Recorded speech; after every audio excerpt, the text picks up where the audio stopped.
Buenos días, mi nombre es Camilo Andrés Castro Castrillón, soy estudiante de Contaduría Pública, noveno semestre de la Uniminuto.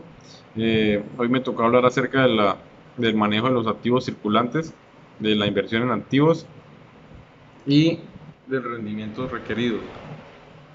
Entonces, cuando vamos a hablar de el manejo de inversiones, es primero que todo importante tener en cuenta qué tipo de empresa, qué tipo de empresas hay y qué tipo de inversionistas hay. Entonces, tipos de empresa, está la empresa privada, que es la que se hace con iniciativa privada, capital privado, y está la empresa pública, que es la que cotiza en bolsa o la que es paraestatal. Eh, Reconocer que la empresa privada no cotiza en bolsa y la empresa pública sí cotiza en bolsa. Segundo, los tipos de inversionistas. Están las personas naturales, que son aquellas personas que invierten en ya sea necesidades o obligaciones, etcétera, como primer tipo de inversión. Como segundo tipo de inversión de las personas naturales está la inversión en activos financieros para obtener beneficios futuros. Está también el inversionista, que es la persona moral que invierte para poder desarrollar el flujo normal de sus operaciones, o sea, invierte en maquinaria, invierte en inventarios, invierte en equipos, etcétera.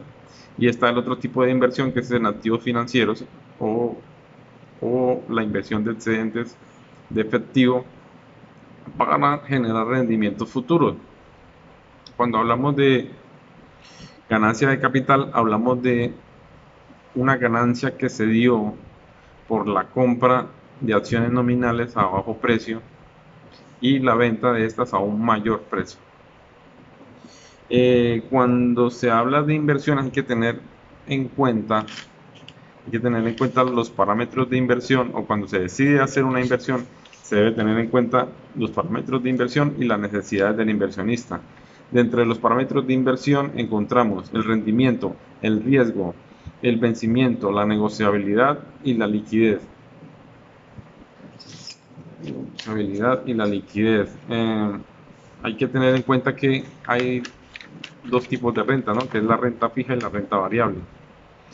La renta fija tiene el problema de que son rentas establecidas y no tienen en cuenta condiciones económicas del entorno.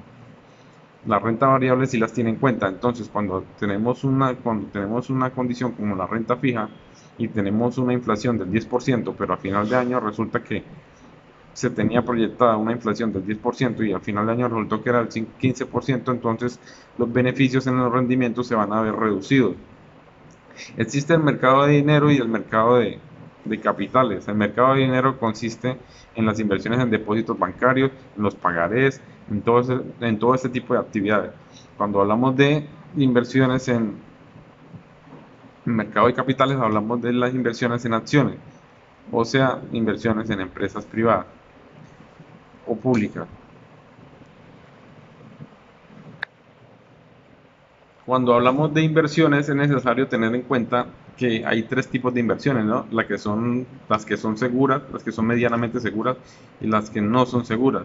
Las inversiones seguras son aquellas inversiones que se realizan con el gobierno o con entidades bancarias. Las inversiones medianamente seguras son aquellas inversiones que generan títulos de deuda o que los acreedores que los deudores tienen con nosotros. Nosotros somos los acreedores de títulos de deuda.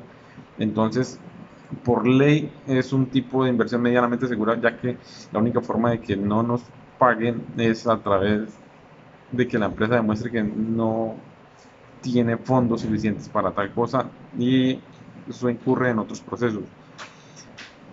Las inversiones que no son seguras son las inversiones en acciones, ya que ellas tienen que tener en cuenta la inflación y otros tipos de circunstancias económicas para poder generar los dividendos.